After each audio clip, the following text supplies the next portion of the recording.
and burned to death by illegal Israeli settlers.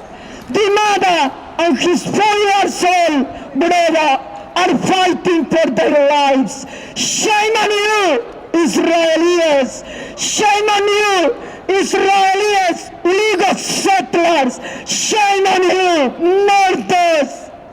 This is one example of Israeli terrorism acts. Shame on you, Israel! Shame on you, apartheid Israel! Shame on you, terrorist Israel! Apartheid terrorist Israel! And the systematic genocide of the Palestinian people. Shame on you, apartheid Israel! Shame on you, bias BBC! Shame on you, bias BBC! Your hands are covered in Palestinian blood. Shame on you, BBC! You do not represent us. You are a biased BBC mass media. Shame on you, BBC! More than 6 million refugees, it could be you and your family. Forced from your home and your history. We are the people, and this is our time. Stand up, sing out for Palestine.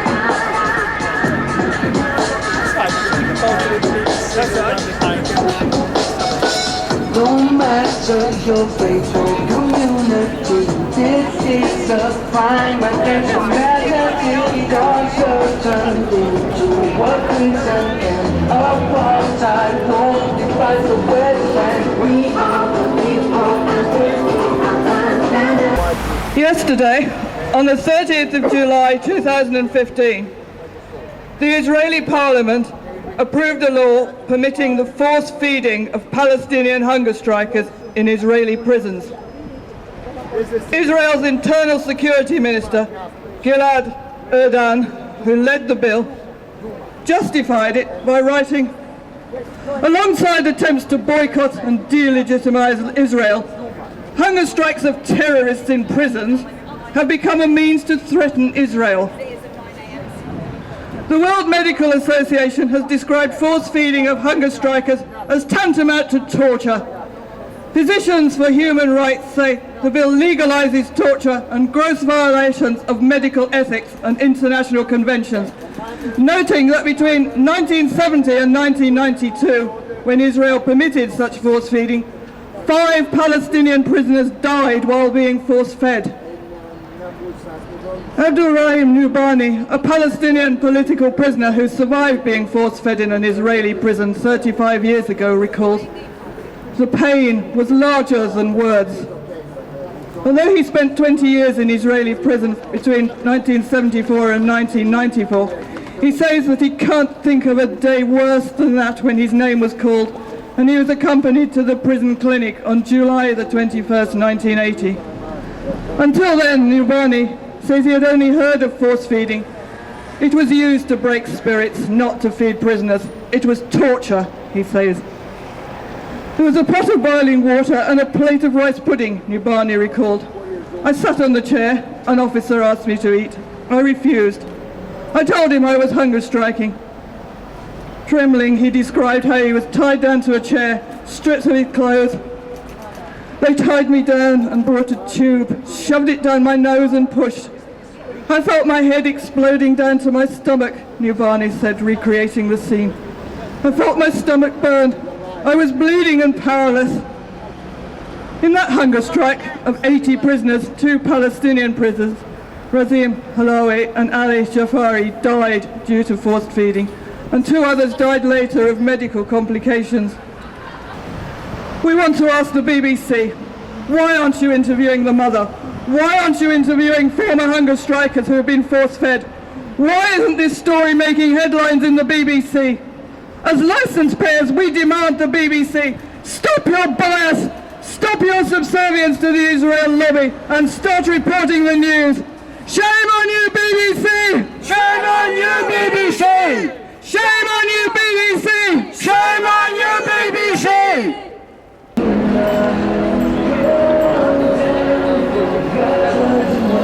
And it's not simply a question of different views. Forget emotions, this is facts, what I spit is the truth. Makes no difference if you're a Christian or if you're a Jew. They're just people living in different conditions to you.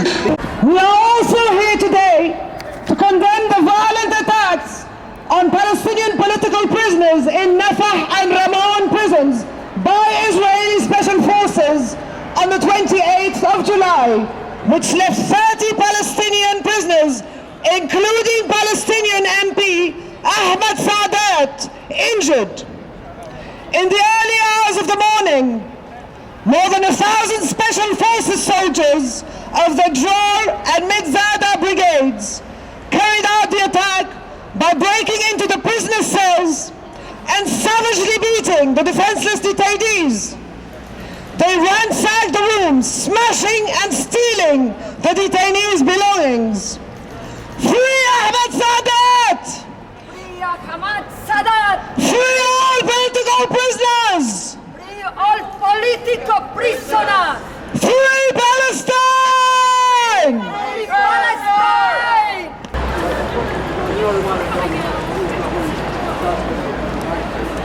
Maybe you put it in another. You've got to go in and come out, sorry.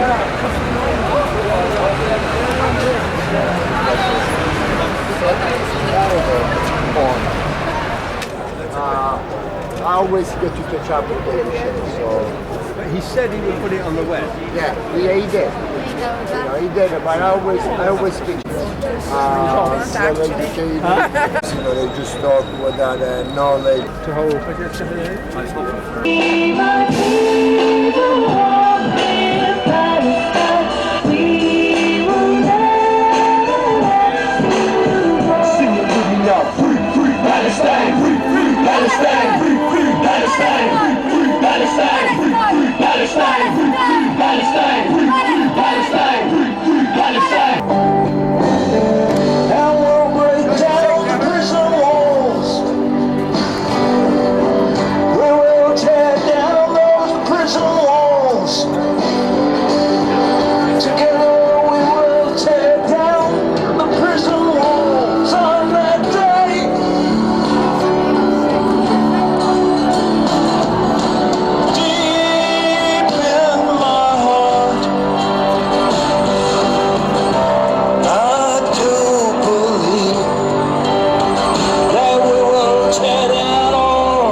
I've got fascism. You're so small.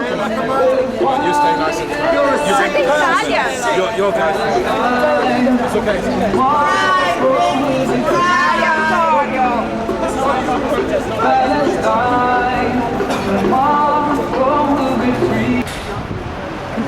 That's not.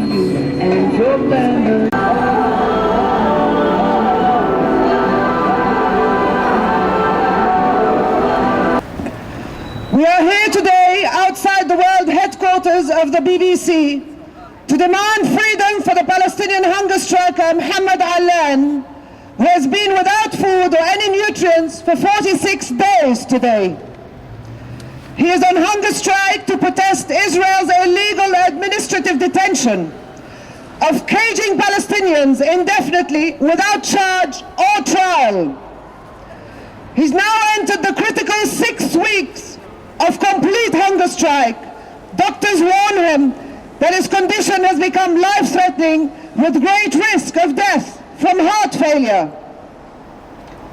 Mohammed Allan has been caged by Israel for over 8 months without charge, without trial. In all that time, The BBC has never once mentioned his plight or his hunger strike. We are also here today to tell the BBC that through its silence on the suffering of Palestinian prisoners, the BBC is complicit in Israel's crimes against the prisoners, many of whom are tortured, some as young as 12 years old. Shame on you, BBC! Shame on you, BBC!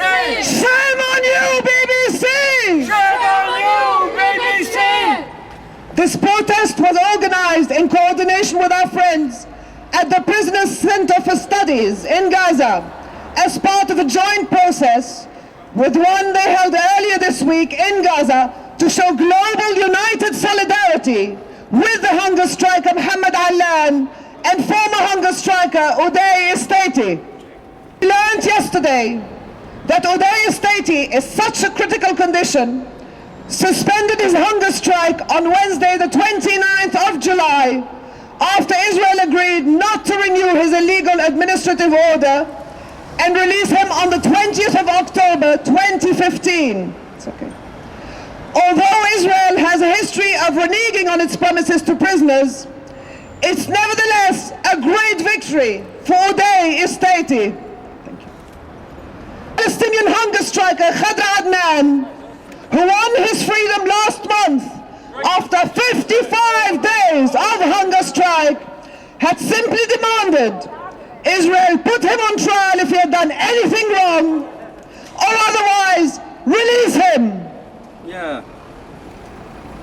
In all those 55 days, the BBC never once mentioned Khadr Adnan or his hunger strike. It was only when Israel finally relented and agreed to release him that the BBC reported on the release. Shame on you, BBC! Shame on you, BBC! Shame on you, BBC! Shame on you, BBC! We call for an end to Israel's illegal policy of administrative detention. Israel, end administrative detention! End administrative detention now! Shame on you, Israel! Shame on you, Israel! Shame on you,